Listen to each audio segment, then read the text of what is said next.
Now, have you guys ever considered branching out from just Source games to like move on to other games throughout, well, the gaming world? Have you ever thought about that? I mean, obviously, I tried doing Call of Duty at one point, as I said earlier, but there's really no other game with that amount of glitches other than Quake. Um, that would really be interesting to watch. I mean, because and one reason that people watch speedruns is, well, either I'm talking about like the hardcore glitchers, to see these glitches in action. But I mean, that wouldn't really be existent in Call of Duty.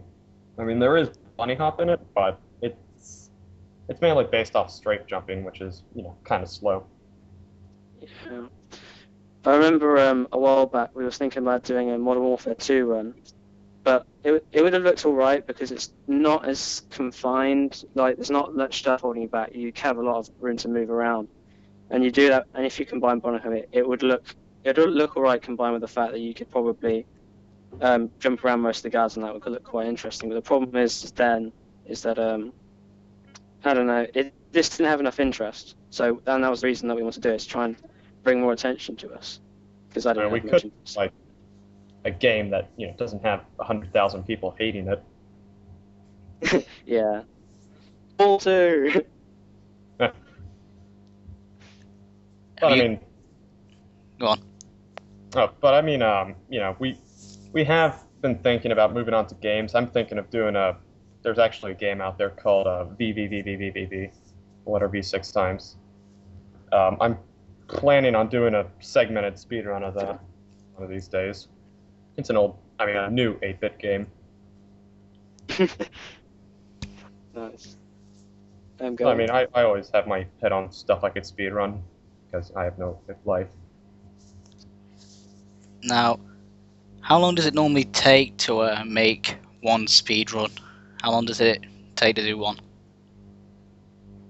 Well, individually, Uh, I mean, it could take about a month or so if you're like speedrunning a small mod. But I mean, episode 1 took 9 months to do. it really does vary on I suppose there's like three things you got to think about. It's the length of the game, whether you're running individually or as a team, and what was You got to find a route first, obviously. yeah.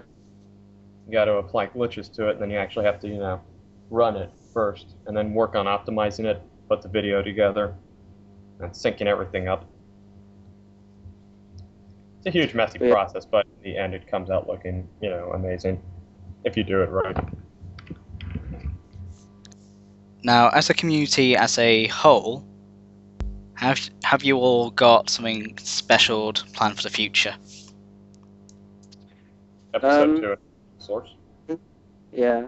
We have got Blamod coming out, which is like a Half-Life 2 speedrunning mod. And what it's done, what Faust has done, is he's been working on it. Is he's like over the years, some of the Half-Life 2 bugs and glitches have been fixed. What he's done is re-implemented them onto all like the Half-Life 2 maps, and that includes Half-Life 2 Episode 1 and Episode 2. And then we have Yeah. one guy who's helping us edit the maps. His name is Cameron D, or just Cameron D.